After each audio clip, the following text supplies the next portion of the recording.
श्री गुरुदेव जी के पावन चरणों में बैठकर नमन करें, वंदन करें, पूजन करें।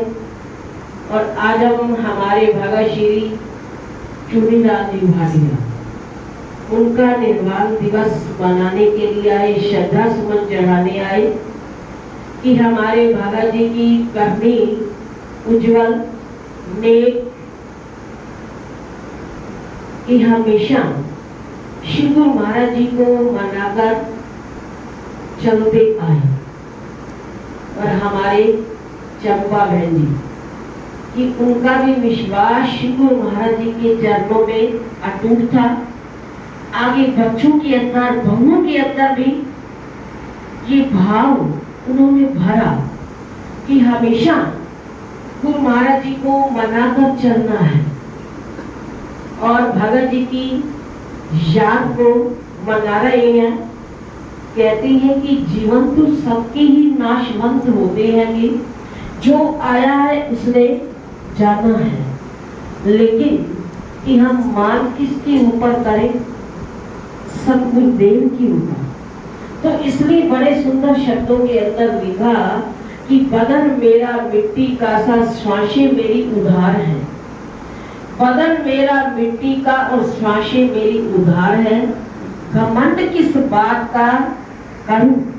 हम सब ही उसके किराएदार हैं। हम सब तो उसके किराएदार हैं। कि अभी हम सुन रहे थे ना भाई जी से कि ये सारा संसार क्या है? ये चलती सवाई है। कोई आ रहा है, कोई जा रहा है। ये संसार चलो चली का मेला है कि हम इस संसार के अंदर जन्म लेकर आते हैं, जाते हैं, तो सारे क्या है? उस मालिक के किराएदार हैं। कि जैसे किराएदार को बिठाते हैं, उसे पता होता है कि मैंने एक ना एक दिन यहाँ से उठकर जाना है।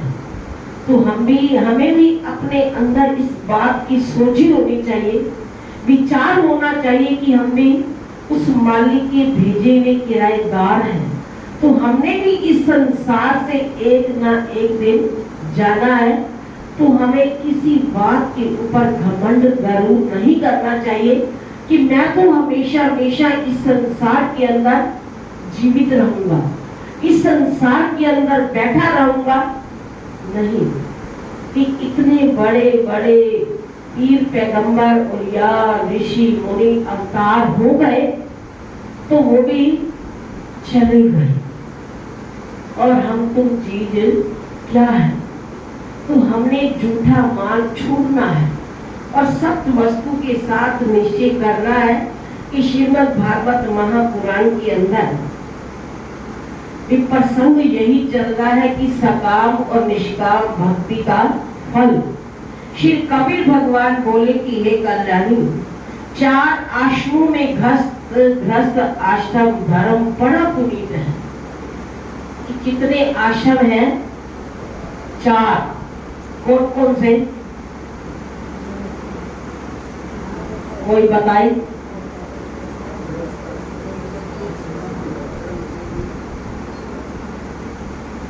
ब्रह्मचर्य,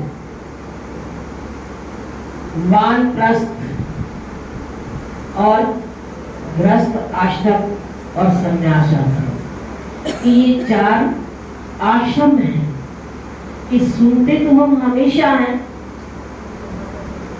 कि इन 4 आश्रम में से सबसे बड़ा किसको बनाया है? गृहस्थ आश्रम को। क्यों?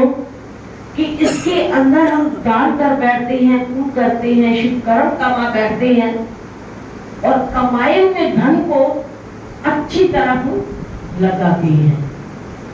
कहते हैं कि कमाया हुआ धन, उसका 10वां हिस्सा हम हमेशा दान करें, पुण्य करें, शुभ कर्म कमाएं, अच्छी तरह हमारा कमाया हुआ धन लगता रहे, यानी दुखों के ऊपर ना लगे। तो इसलिए गृहस्थ आश्रम सबसे बड़ा पुनीत है कि श्रीमद् भागवत के अंदर यही बता रहे हैं, यदि इसमें सदैव संयम नियम से रहें तो ये चारों पदार्थ उसकी पूर्ण हो जाते हैं। कि अगर हम संयम से नियम से कि इस गृहस्थ आश्रम को चलाएं तो हमारे चारों पदार्थ पूर्ण हो जाएंगे। धर्म, अर्थ, काम और मोक्ष कि ये 4 पदार्थ भी है, 4 फल भी है, परंतु जो नियम से नहीं रहता उसका व्यर्थ हो जाता है। कामनाएं उसे नष्ट कर देती है। कामना तथा अर्थ के लिए धर्म का दोहन नहीं करना चाहिए। निर्वृत्ति का मार्ग ही कुछ ऐसा और है कि निर्वृत्ति का मार्ग ही कुछ और है कि उसमें ममता और अहंकार को कुछ भी स्थान नहीं है। जो धर्म रूप सत्व से शुद्ध चित्त होकर निर्मित मार्ग को धारण कर लेता है, यानी जो धर्म के ऊपर चलकर सत्व से शुद्ध चित्त